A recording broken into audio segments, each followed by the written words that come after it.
अगर सुरों की दुनिया में सादगी, दोस्ती और महानता को एक साथ देखना हो, तो आज की यह कहानी आपके दिल को छू जाएगी। यह कहानी है दो महान गायकों की, मोहम्मद रफ़ी और मन्ना डे, जिनकी आवाज़ें सिर्फ गाने नहीं गाती थी, बल्कि दिलों को जोड़ती थी।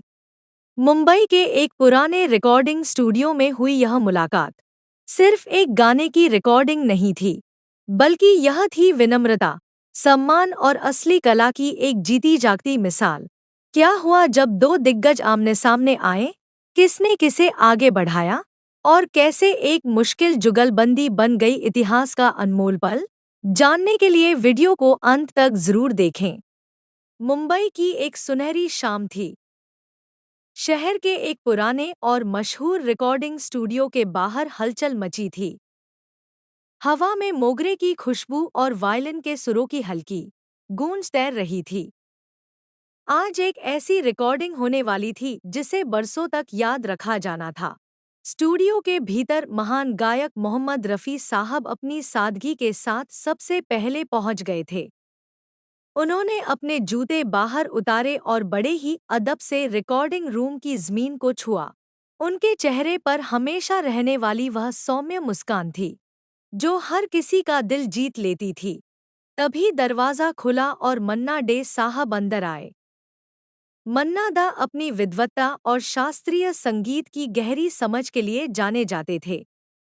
उनके गले में एक मफलर था और आंखों में संगीत के प्रति एक विशेष समर्पण।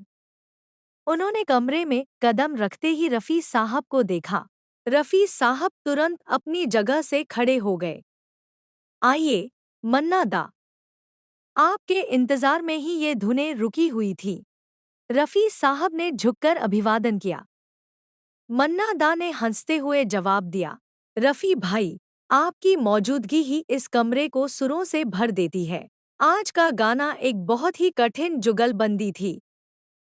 संगीत निर्देशक ने एक ऐसी हरकत लिखी थी जो शास्त्रीय संगीत की बारीकियों से भरी थी। रिहर्सल के दौरान मन्ना दा थोड़े सोच में पड़ गए। उन्हें लगा कि यह हिस्सा रफ़ी साहब की आवाज़ में ज़्यादा निखरेगा। मन्ना दा ने धीरे से कहा, रफ़ी भाई, यह आलाप बहुत ऊंचा है, आप इसे गाएं तो बेहतर होगा। रफ़ी साहब ने बड़ी विनम्रता से मना कर दिया। उन्होंने कहा, नहीं दा, जो गहराई आपकी आवाज़ में है, वह इस तान की ज़रूरत है। मैं तो बस आपका साथ दूंगा। रिकॉर्डिंग शुरू हुई। स्टूडियो में सन्नाटा छा गया।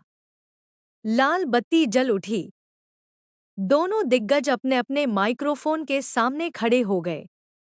रफ़ी साहब ने अपनी आंखें बंद कर ली और खुदा को याद किया, जबकि मन्ना दा ने अपने सुरों को साधना शुरू किया। गाने के बीच में वह कठिन मोड़ आया।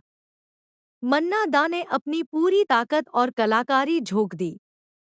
अचानक रफ़ी साहब ने महसूस किया कि मन्ना दा थोड़े संकोच में हैं। रफ़ी साहब ने गाते गाते ही मन्ना दा की तरफ देखा और अपनी आवाज़ को थोड़ा धीमा कर लिया ताकि मन्ना दा का सुर उभर कर आए। वह पल जादुई था। दोनों की आवाज़ें ऐसे मिल गईं जैसे गंगा और यमुना का संगम हो। जब गाना खत्म हुआ, तो कंट्रोल रूम में बैठे संगीतकार और तकनीशियन अपनी आंखों के आंसू नहीं रोक पाए। संगीत के इतिहास में एक और अनमोल नगीना जुड़ गया था।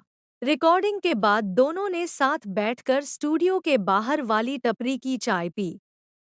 किसी ने उनसे पूछा कि सबसे अच्छा किसने गाया? रफ़ी साहब बोले, संगीत जीत गया। मन्ना दा ने मुस्कुराते हुए कहा, और हम दोनों दोस्त बन गए। वह शाम ढल गई, पर उनकी वह सादगी आज भी कलाकारों के लिए एक मिसाल है।